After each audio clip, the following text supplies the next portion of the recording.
नमस्कार मंडळी, तर मी सांglikargolu माझ्या चॅनलमध्ये तुमचं पुन्हा एकदा स्वागत आहे. सो आज की ताज़ा खबर. आज तारीख आहे 5 मार्च. आता वाजले दुपारचे 12:15 आणि मी निघालेलो आहे मिरजेला. कुठे आहे तर मिरजेला रॉयल एनफील्ड शोरूम. आता रॉयल एनफील्ड शोरूमला मी निघालो पल्सर घेऊन. तुम्ही विचार करत असाल पल्सर घेऊन रॉयल एनफील्ड शोरूमला का चाललेलं आहे. तरी आजची तीच ताज़ा खबर आहे. ताज़ा खबर म्हणजे अशी आहे की येस, तर फायनली मी घरच्यांना सांगितलं. घरच्यांना म्हणजे पप्पांना सांगितलं, कारण पप्पांना सांगणं महत्त्वाचं होतं ते की पप्पा आपण असं करू. थोडंसं कन्व्हिन्स करायला म्हणजे पस्का लावायला लागतो. थोडंसं कन्व्हिन्स केलं मी चांगल्या पद्धतीनं आणि पप्पा कन्व्हिन्स झालेले आहेत. पण आता फुल्ली कन्व्हिन्स होण्यासाठी काय आहे, मला पहिलं शोरूमला जाऊन लागतो. तो काय गोष्ट आहे, शोरूमला का चाललेलो आहे ते तुम्हाला आता तिथं गेल्यावरच कळेल. आता तुम्हाला माझ्या बोलण्यावरून येत असेल लक्षात, पण तरी एकदा तिथं गेल्यावरच आता आपण बघू मी का चाललेलो आहे तिकडे. आणि आज मी संध्याकाळी वापस म्हणजे 4 वाजता वापस पुण्याला निघणार आहे. तो जाताना मी काय ब्लॉग करणार नाही, कारण येतानाच झालेला ब्लॉग आहे. रोजचा सेम रूट सारखं दाखवणं मला नाही आवडत. आणि ते मला आवडण्यापेक्षा ते तुम्हाला म्हणजे बोर होते.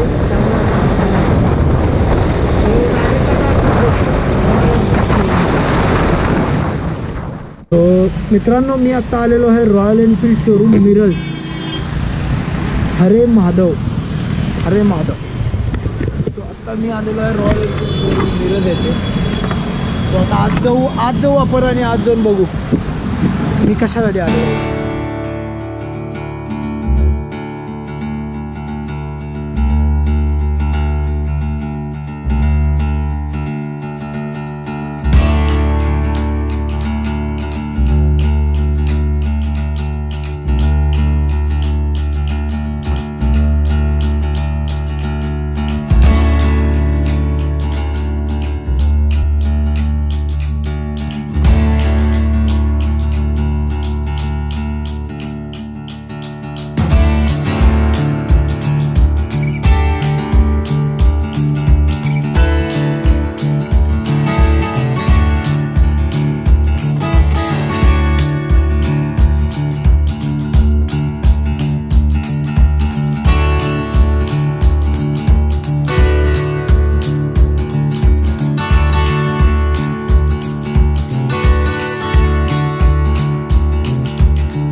शूटिंग चालू आहे.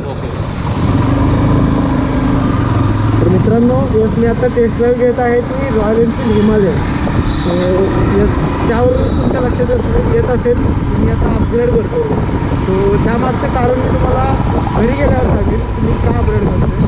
सो पहिला आपण एक काम करू, टेस्ट ड्राईव्ह घेऊ मग बोलूया. लेफ्ट घ्यायचं.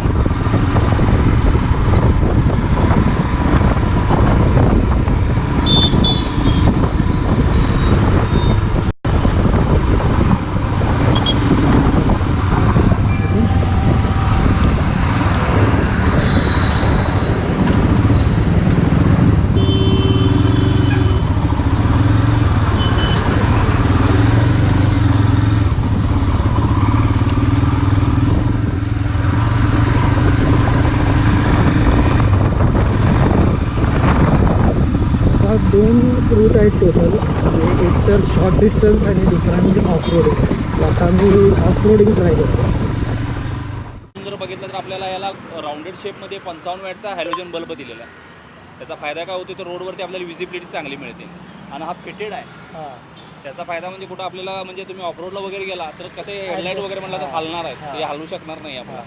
त्याचबरोबर आपला जो फोर्क दिलेला आहे ते 41 mm चा फोर्क दिलेला आहे आणि टेलिस्कोपिक दिलेला आहे. त्याच्यामुळे कसं आहे आपल्याला सस्पेन्शन चांगलं मिळणार आहे. आणि जो व्हील ट्रॅव्हल दिलेला आहे तो 200 mm मध्ये व्हील ट्रॅव्हल करतं आपलं, त्यामुळे तुम्हाला जास्तीत जास्त सस्पेन्शन चांगलं मिळणार आहे याच्याबरोबर. त्याचबरोबर टायर जर बघितलं तर आपल्याला ड्युएल पर्पज टायर आहे, ऑन रोड ऑफ रोड दोन्ही ठिकाणी यूज करू शकताय.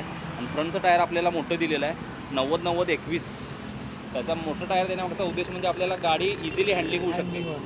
Okay sir. त्याचबरोबर आपल्याला रेग्युलर आपल्या मॉडेलपेक्षा याला आपल्याला डिस्क ब्रेक मोठा दिलेला आहे. 300 mm चा डिस्क ब्रेक आहे. रेग्युलर इथं तो 280चा येतो, तर आपल्याला जास्त दिलेला आहे मोठा. ओके. ह्या साईडनं जर बघितला आपल्याला टँक दिलेला आहे हा 15 लिटरचा.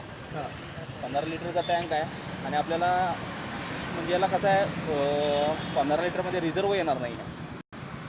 5 लिटरला आपल्याला हे दाखवणार लो फ्यूल इंडिकेटर दाखवणार, कारण याला कार्बोरेटर येत नाही, त्याला इलेक्ट्रॉनिक फ्यूल इंजेक्शन येतं. आपलं जर इंजन पाहिलं तर पूर्ण मॅट ब्लॅक इंजन दिलेलं आहे. Air cooler plus oil cooler पण दिलेला आहे इंजनला. 411 cc इंजन आहे. त्याचबरोबर आपल्याला इलेक्ट्रॉनिक फ्यूल इंजेक्शन दिलेलं आहे. ओके. लो RPM मध्ये आपल्याला हाय पॉवर आणि हाय टॉर्क जनरेट होतो आपल्या गाड्यामधून इंजनमधून. त्यामुळे तुम्हाला कसं आहे सिटी लेवलला तर होतोच त्याचा फायदा. त्याचबरोबर तुम्ही टेकडावर वगैरे गेला तर आपल्याला वारंवार गिअर चेंजेस करावे लागतात. हा त्याचा मेन बेनिफिट आहे इंजनचा आपल्या. त्याचबरोबर जे सायलेन्सर जर बघितला तर आपल्याला सायलेन्सर हाय माउंट रायझेड सायलेन्सर दिलेला आहे. वरती जरा उचललेला आहे सायलेन्सर. तिथं आपण ऑफरोडिंगला वगैरे जातो, तिथून दगड वगैरे लागू नये किंवा पाण्यात वगैरे गेले तर पाणी सायलेन्सरमध्ये जाऊन गाडी आपली बंद पडू नये, हा त्याचा मागचा उद्देश आहे हा वरती येण्याचा. त्याचबरोबर आपल्याला मागचा जो डिस्क ब्रेक दिलेला आहे तो 240 mm चा दिलेला आहे. पुढचा मोठा दिलेला आहे पण मागचा जो रेग्युलरच दिलेला आहे. प्लस आता आपल्या गाड्यांना आता जी आपण गाडीची TestRide घेतलो ती आपली ABS मध्ये नव्हती गाडी, ती मागच्या वर्षी आलेली आहे गाडी आपल्याकडं. त्यामुळे आत्ता आपल्याकडे नाही आहे ABSमध्ये ना. आत्ता जे तुम्हाला मॉडेल मिळणार आहे ती विथ 12 चॅनल ABS आहे. Okay sir. आणि पुढच्या टायरपेक्षा मागचं टायर थोडं ब्रॉड दिलेलं आहे. ते आपलं जे टायर आहे ते आपल्याला 120/90/17चं टायर येतं. थोडं ब्रॉडच मिळतं. आपल्या रेग्युलर गाड्याचं असतं ते आपल्याला 120 नाही 110 येते. ओके. आपल्याला 120 येणार आहे ब्रॉडनेस. हाईटला थोडं कमी येणार. म्हणजे आपल्याला रिअरला सस्पेन्शन जर बघितलं तर लिंकेज मोनोशॉक सस्पेन्शन दिलेलं आहे. लिंकेज मोनोशॉक पूर्ण आपल्याला तिथं तुम्ही म्हणजे रेग्युलर सस्पेन्शन बघितलं तर फक्त मोनोशॉक येतात, पण लिंकेज म्हणजे काय पूर्ण ते सस्पेन्शन वर्क करतं खालूनपर्यंत. कारण जास्तीत जास्त पिलियनला जो बसणार आहे पिलियन त्याला जास्तीत जास्त आपल्याला सस्पेन्शन चांगलं मिळणार आहे.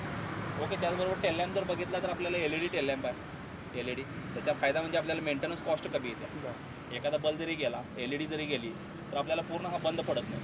म्हणून ट्रॅफिकला मागून जो ट्रॅफिक येतो त्याला आपली गाडी पुढे जात आहे समजणार. त्याचबरोबर RTOच्या नियमानुसार नंबर प्लेट आहेच. त्याचबरोबर आपल्याला रिफ्लेक्टरही दिलेला आहे. या साईडनं बघितलं तर आपल्याला ह्याला ड्युएल मडगाड दिलेलं आहे. हे आपल्याला हागर गार्ड दिलेलं आहे. सिटीत वगैरे तुम्ही जर यूज करणार असाल तर तुम्ही हे यूज करू शकता. जिथे ऑफरोडिंगला जाणार असाल तरी आपल्याला हे रिमूव्ह पण करू शकता, काढू पण शकता हे. Okay sir. त्याचबरोबर या साईडला आहे सर गाडीचं जर व्हीलबेस बघितलं तर आपल्याला 1465 mm चा व्हीलबेस येतो. इतर गाड्यापेक्षा आपल्याला व्हीलबेस जास्त आहे. व्हीलबेसचा फायदा काय होतो आपल्याला की जिथं कर्वी रोड्स वगैरे असतात तिथं आपल्याला गाडी स्टेबल चांगली राहते. ऑन रोड स्टेबिलिटी चांगली मिळते. त्याचबरोबर ग्राउंड क्लिअरन्स पण आपल्या गाडीचं जास्त आहे. 220 mm चा ग्राउंड क्लिअरन्स येतो. इतर गाड्यांचा 135 आहे. ऑफरोडिंग बाईक असल्यामुळे याचा ग्राउंड क्लिअरन्स जास्त आहे, अंडर बॉडी डॅमेज होऊ नये म्हणून. ओके. त्याचबरोबर आता इन्स्ट्रुमेंट क्लस्टरमध्ये पूर्ण डिजिटल माहिती मिळते आपल्याला. स्पीडोमीटर आहे, टॅकोमीटर म्हणजे RPM मीटर आहेच, कंपासही दिलेला आहे, फ्युएल गेज पण दिलेला आहे. त्याचबरोबर आपल्याला ह्याच्यामध्ये आहे डिजिटलमध्ये पूर्ण व्हायटल इन्फॉर्मेशन आहे. ओडोमीटर म्हणजे टोटल किलोमीटर आहे, क्लॉकही दिलेला आहे. त्याचबरोबर आपल्याला गिअर इंडिकेटर पण आहेत. त्याचबरोबर ड्युएल ट्रिप मीटर दिलेला आहे. त्याच्या 0 डिस्टन्स काढू शकतो 0 करून. 252 पर्यंत जाते सर. 252 500. तुम्ही जर फायनान्स वर करून घेतलं तर हे 500 रुपये पण ॲड होईल. Okay sir. फायनान्सचीच काय तुम्हाला म्हणजे फायनान्स करणार का 1 लाखापर्यंत डाऊन पेमेंट डाऊन राहिलेलं लोन राहिलेलं लोन करा त्याची तुम्हाला इन्फॉर्मेशन देऊ. द्या. अरे एवढं आलं ना विक्रम.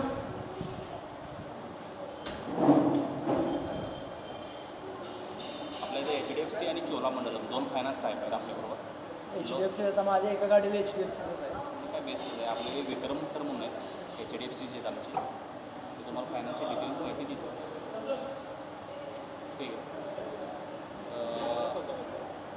इन्शुरन्स 1+5 करणार आहे आणि फक्त त्यांना का नाही हे 27,000चं पॅनेलचं किट आणि गाडीला कोटिंग आणि रोड साईड असिस्टंट हे 3 ॲक्सेसरीजमध्ये ॲड करून 252 491 प्लस आपलं HP ची 500 ॲड करा म्हणजे 253पर्यंत जातं.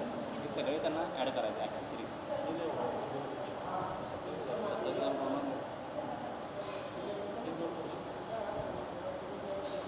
ॲक्सेसरीची वेगळी द्या फक्त त्यांना ॲक्सेसरीज वेगळं करू आपण. वेगळं करू आणि फक्त